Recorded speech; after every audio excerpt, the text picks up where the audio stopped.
그래서 고혈압과 당뇨에 대해서는 다들 한 번씩 들어보셨을 만큼 굉장히 흔한 만성 질환이죠. 그래서 그만큼 또 관리에 소홀할 수가 있어서 한 번 더 강조하는 시간을 가질 거예요.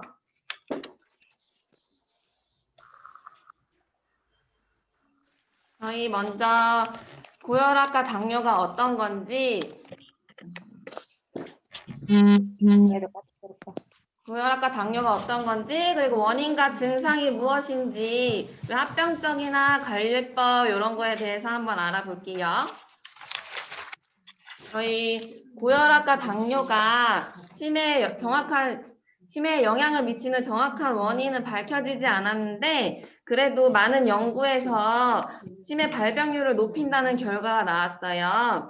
저희 연구 결과에 따르면 중년기 때 고혈압이랑 당뇨 증세가 있었는데 치료를 하지 않고 방치했을 때 노년기에 치매에 걸릴 확률이 더 높아졌는데요.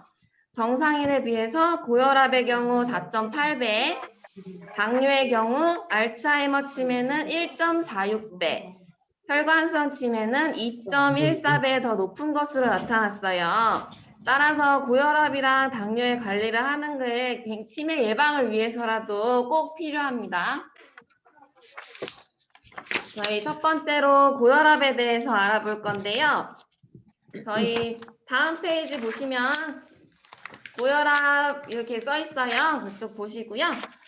저희 먼저 혈압이 뭔지 설명드릴게요. 혈압이란 심장이 몸 구석구석에 피를 보낼 때 펌프처럼 조였다 풀렸다 이렇게 하는데 그때 피가 혈관의 벽을 미는 압력을 혈압이라고 해요. 심장을 조일 때 압력이 가장 높은데 이게 수축기 혈압이고 심장이 풀렸을 때 압력이 가장 낮아지는데 이게 이완기 혈압이에요. 즉 정상 혈압은 수축기 혈압이 120 미만이고 이완기 혈압은 80 미만일 때예요. 근데 만약에 수축기 혈압이 140 이상이거나 이완기 혈압이 90 이상이면 고혈압이라고 해요. 이제 혈압이 높아지는 원인은 나이가 들거나 유전적인 요인도 있지만 생활 습관에 의해서 높아질 수도 있어요. 가장 안 좋은 것이 짜게 먹는 거고 운동 부족, 비만이신 분들이 고혈압이 되실 위험이 높아져요. 그리고 한 번에 3잔 이상의 음주를 할 경우 일시적인 혈압 상승을 유도해서 반복적으로 막 과도하게 음주를 하시는 분도 고혈압을 유발할 수가 있어요. 그리고 흡연이나 스트레스 이런 것 또한 고혈압의 원인이 되니까 잘 관리해 주셔야 되고요. 그리고 TV에서 혈압이 높아졌을 때 막 이렇게 뒷목 잡으면서 쓰러지고 막 이런 거 많이 보셨을 거예요. 근데 그 정도로 증상이 있으려면 혈압이 굉장히 많이 높아져야 되는 거고요. 보통은 고혈압은 특별한 증상이 없는 경우가 더 많아요. 그리고 머리가 무겁고 아프거나 얼굴이 쉽게 빨개지고 그리고 눈이 잘 충혈되시고 그리고 귀가 아프고 이러신 분들이 있는데 그런 게 다 고혈압의 증상으로 보실 수 있고요. 그런데 제가 앞에서 말씀드렸다시피 평상시에는 증상이 없으신 분들이 더 많아요. 그러다가 갑자기 쓰러지실 만큼 큰 합병증이 나타날 수도 있어서 고혈압을 소리 없는 살인마라고도 불러요. 다음 페이지 이렇게 보시면은 저기 이제 고혈압의 합병증에 대해서 알아볼 건데요. 고혈압이 뇌혈관과 관련되면 뇌출혈, 뇌경색, 혈관성 치매 등이 생길 수 있고 혈관 중에서 가장 크고 중요한 혈관인 대동맥에 문제가 생기면 대동맥류와 대동맥 박리 이런 게 생길 수가 있고요.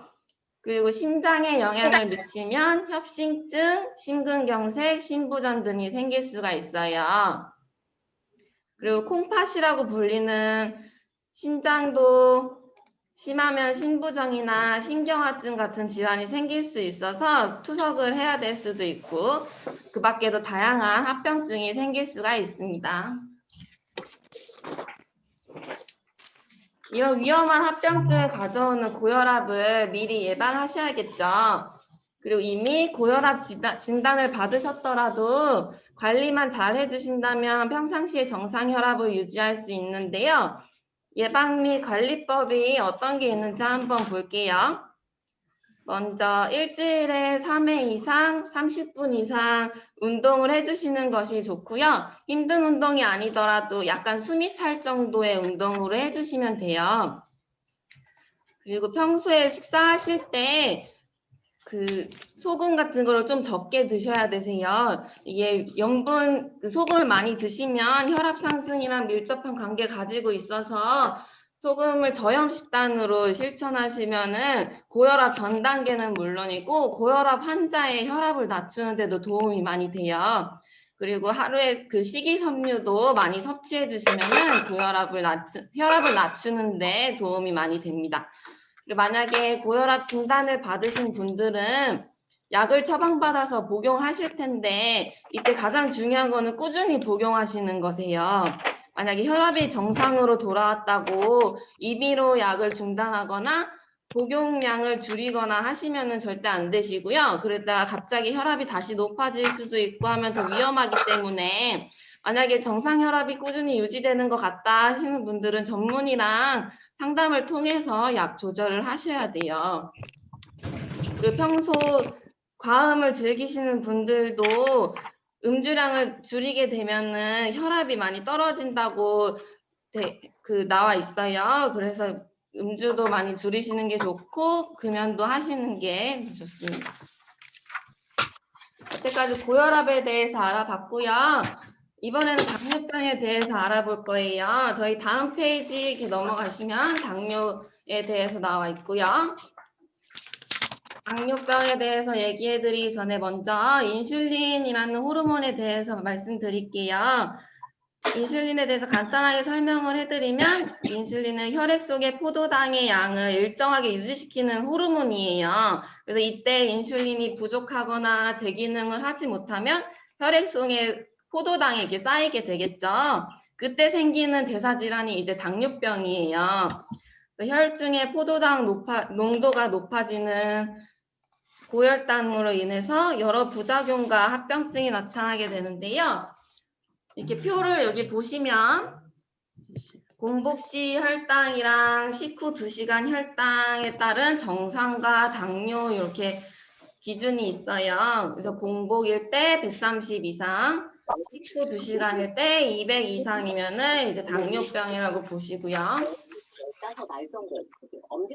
당뇨병의 종류에 대해서 말씀드릴게요. 당뇨병은 2가지 종류가 있는데요. 1형 당뇨병과 2형 당뇨병이 있어요.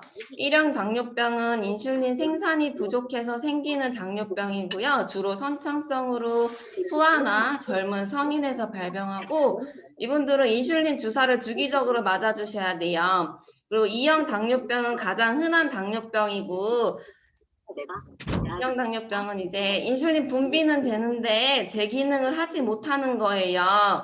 그래서 식습관이나 운동 부족 이런 걸로 생기는 후천적 질환이고요. 90%의 당뇨병 환자가 다 2형 당뇨병으로 일반적으로 성인에서 주로 발병합니다. 당뇨병의 원인에 대해서 알아볼게요. 1형 당뇨병은 유전이고 2형 당뇨병은 비만이나 운동 부족이 주된 이유인데요.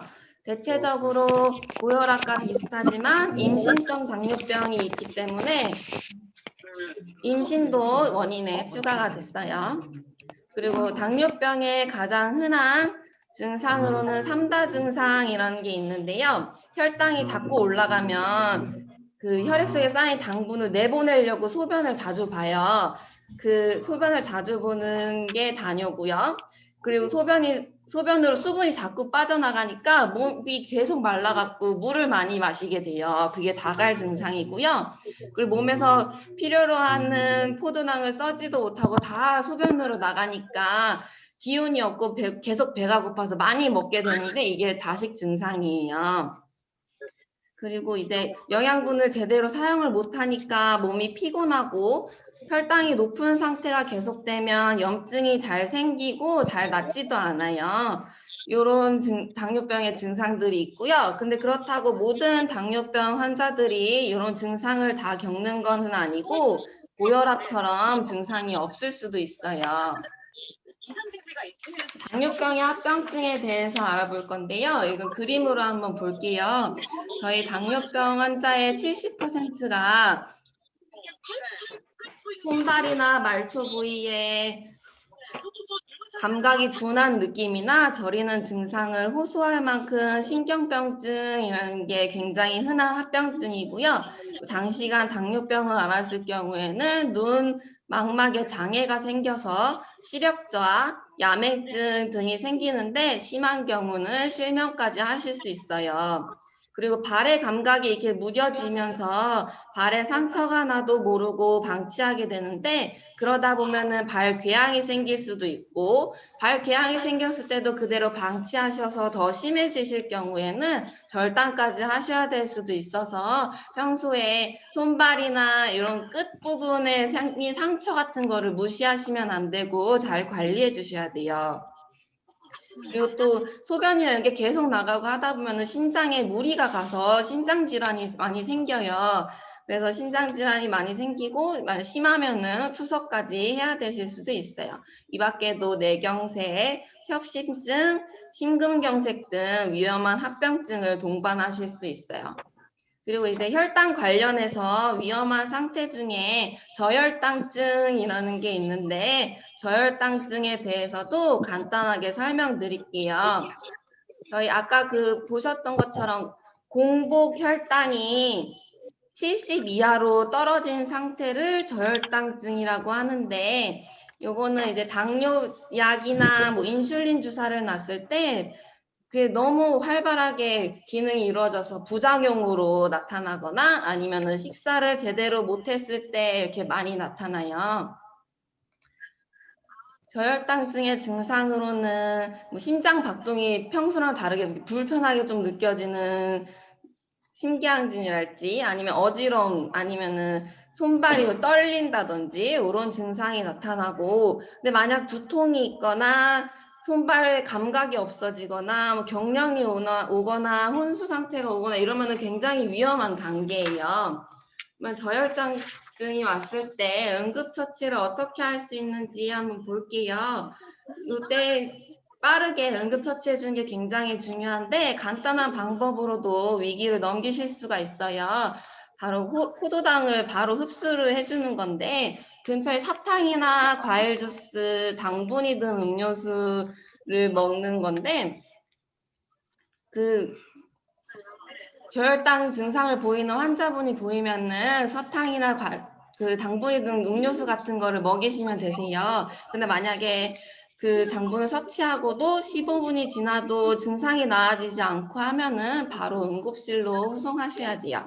만약에 경련 중이거나 의식이 없으시거나 하실 때는 무리하게 이렇게 뭘 먹이려고 하진 마시고 그냥 빨리 병원으로 옮기시는 게 더 중요하세요. 당뇨병을 어떻게 관리할지 한번 볼게요. 당뇨병은 생활습관병이라고도 불릴 만큼 관리가 굉장히 중요하고요. 집안 유전이나 나이는 저희 마음대로 할 수 없지만 생활습관을 올바로 개선하면 당뇨병을 예방할 수도 있고 합병증 없이 건강하게 관리할 수도 있어요. 저희가 이제 규칙적으로 혈당 측정을 하면서 어쩌다 한 번이 아니라 이게 지속적으로 고혈당이 나올 경우에는 병원에 내원하셔서 진료를 받으시고 처방을 받으셔야 되세요. 그리고 식사를 하실 때는 한 번에 막 과식을 하시거나 막 고칼로리로 한 번에 많이 드시거나 뭐 먹다 안 먹다 먹다 안 먹다 이러지 마시고 규칙적으로 알맞은 양을 골고루 먹는 것이 중요하고요. 그리고 설탕이나 꿀같이 단 음식은 혈당이 갑자기 이렇게 올라갈 수가 있어요. 그럴 경우 위험하니까 당이 많이 들어있는 음식은 조심해 주시면 되시고요. 그리고 저희 약물은 식사나 운동 이런 걸로 혈당 조절이 안 될 경우 의사 선생님께서 처방을 해주시는데 그 처방에 따라서 실시하고 정기적인 혈당 검사랑 부작용 합병증의 발생 여부를 잘 살펴주셔야 돼요. 운동을 꾸준히 해주시는 게 좋은데 이때 저혈당증이 오실 수가 있으니까 저혈당 예방을 위해서 식후 1시간 이후가 적당하고 식사를 하지 않았거나 배고픈 경우에는 운동을 하지 않는 것이 더 좋아요. 그리고 또 장시간 운동을 할 때는 30분마다 당분을 섭취해 주는 것이 중요합니다. 그리고 술은 영양소는 포함되어 있지 않고 칼로리만 높아서 체지방을 늘리고 혈당을 불안정하게 해요. 그래서 마시지 않는 것이 더 좋아요. 그리고 금연하시는 게 도움이 되시고요. 여태까지 당뇨병에 대해서 알아봤고 여러 가지 위험한 합병증을 불러오고 치매 발병률을 높이는 고혈압이랑 당뇨에 대해서 알아봤어요.